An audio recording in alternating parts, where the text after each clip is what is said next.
And I don't know, but in the beginning when I first opened up my business, the first year I didn't make any money, and I worked, 40, 50 hours. That's what I said. I wish somebody would have shook me and said, what are you doing? You're a kept woman. Why are you working now? What are you thinking? And then the second year, I broke even, and I was just thrilled that I was able to, but I never took home a paycheck. The third year when I went, and this is kind of funny, I went to do my taxes, and I was so excited to throw my stuff, because I do all my own paperwork. I don't hire out. I pay everything myself. I've learned how to do all that. And I made, for the third year in business, I profited $90. Yes, I said, yes, I'm going somewhere. I'm getting it. And my accountant's like, and my husband's like, I can't even believe she's so excited about that. Because I saw where it can go. And then it dramatically jumped, and then it dramatically jumped. And now I'm making a living. But the old saying of how many years, 3, 5, 7, you hear so many. And I think that's where a lot of people, like I always say, that the Small Business Center sends a lot of people over to me because I tell them straight how it is. If you think your friends are going to shop at your store, they're not. If you think your relatives are going to shop at their store, they're not. They're not. They're just not. They'll come in, they'll say, good for you, oh great. They might come in once just to buy something to help you out. But your regular my regular customers, the ones who keep me busy, they were total strangers to me. Do you think it depends that there's a certain type of business that would succeed in Martinsburg versus Shepherdstown versus Charleston? I do believe that. I do. I like your business because you're providing stuff that, like alterations. Mm-hmm. There's nowhere to... Right, to walk in and actually talk to the same, No adults now do all, I know, I love it. I know, I never have. So when I need to have something, hem repair or button sewn on, that's something that Shepherdstown doesn't like. Yeah, they don't have one. They don't have an alterations something person. Special in Shepherdstown. But in Martinsburg, it seems to me might be that aspect of, actually stores that you need to. Well, and I think that a lot of my customers come from the senior high rises because they can walk to me. And they can, they're on a fixed income, so they can come in and get a pair of pants for $2.50 or $3 or $4. And I've always kept the quality of my items extremely high and very inexpensive. So something that you would go to Jones, New York and pay $80 or $100 for, top dollar at my store is $6. Exactly. And half price. I have those sales all the time, so that's a huge amount. I just had something that I think that's a key thing because, like I said, your store has always offered, even though it's recycled goods, it's always been very high quality and it's affordable. And I think that was one of the things that always led to. I truly believe if the recession hadn't hit when it did, I'd still be there because I was there 2 years, and until the recession hit, my store was building. And again, I work on the premise of if you offer quality items and you offer an affordable price to people, they'll keep coming back. And I think you go into places like Shepherdstown, again, like I said, it's so specialized that it draws a certain crowd. And, again, people have a tendency, when you get into financial or the economic issues like we have, your sales are going to go and I can only imagine if I opened up a store like mine in Shepherdstown, how great I would do. I know I would. But Shepherdstown caters to an entirely different crowd. But you're right, exactly, you're right. But I know that... I parked down there the other day, I was walking up towards Four Seasons Books, and there was a little rack of children's clothing outside of Lullaby Lou, and a little dress in the front looked like it would fit our granddaughter Lily, just adorable smock thing, $80. Yeah. Who in this area would pay $80 for a child's dress, 3-year-old child?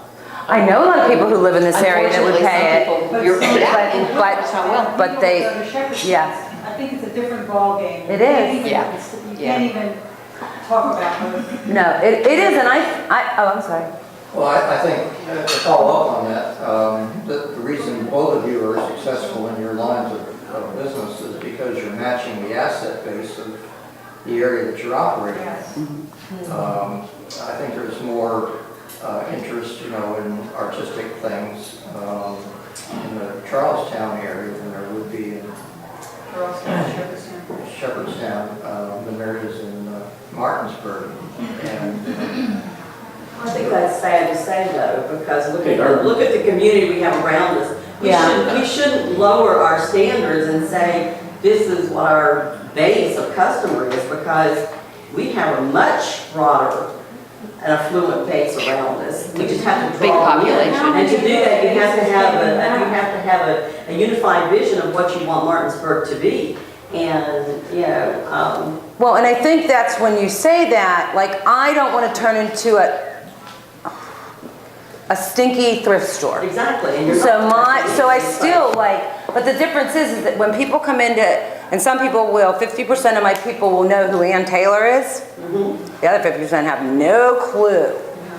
But they know, Different clientele. yeah, absolutely different clientele. And that's what I mean. If I opened up a store in Shepherdstown, my inventory would have to be the J. Jill and the Ann Taylor and the Ann Klein and I know that, so, and I mean, that's something, see, I always have that vision of where am I going next? Where I've already looked at other places. I looked at the old Apple Valley Chevrolet building. I'm in negotiations with him to open up down there.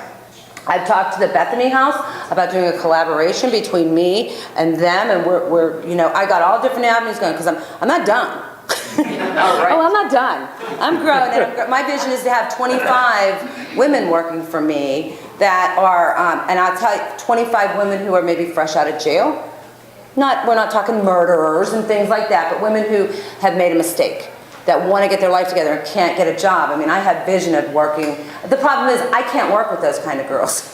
I don't have enough patience. I just don't. So I have to hire somebody to actually work. So then, you're talking more jobs and everything. I know. But By that's the what I way, want to do. I neglected to say the gallery is sales-wise is an average of $3,800 a month. That's good. And is paying all its own expenses and $500 a month rent. Good. I'm waiting for the big salary, but Yeah. hey, it'll come. Yeah, it'll come. Susan, do you know where the customers are coming from? Not just the walk-ins, but the people that are purchasing?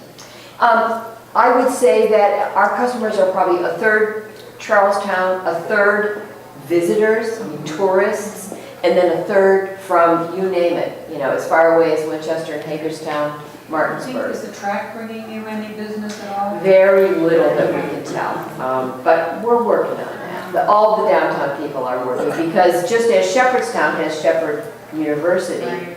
we have You have the track. the track and the Hollywood Casino. Slots in your shop. There you There we go. go. And it's funny you asked that about the different places. Like 50% of my customers are local customers who live in the Martinsburg area or work in the Martinsburg area. A small fraction of them are walk-ins or people who actually live in the buildings around. That might be 5 or 10% other than the senior center or the senior citizens. But so many of my people will come from out of town and there's 2 stops they go to, me and DeFleury's Chocolate. I wish they would go to DeFleury's Chocolate first and then come see me and share. But it's amazing that so many people say, oh, last year when I was up here, oh, I'm so glad you're still here. I've been coming here for years. And they come in and buy bags of stuff. And you know what's great about having a small business when you start knowing somebody, I'll say, oh, you just missed our half off sale. I'm going to give these all to you for half off. Well, they're all donated. It's 100% profit basically, other than what I'm giving to the nonprofit. So, and customers, they just think they're so special when you do that. But they're all special. Because if it wasn't for them, and I never forget that, if it wasn't for them, I wouldn't be in business. But the customer isn't always right at Deja Vu either. We have our own set of rules. I said to somebody the other day, what do you think you're at, Bon-Ton? They want to return something, we don't have a return policy. Anyway. Well, thank you very much. I appreciate the speakers. I appreciate the discussion. Next month is the mayor. I think there are some questions that you probably ought to hold on to or ask again next month. And we try and get you out of here by 1 o'clock. It's 1 after, so y'all go home. Great, thank you all.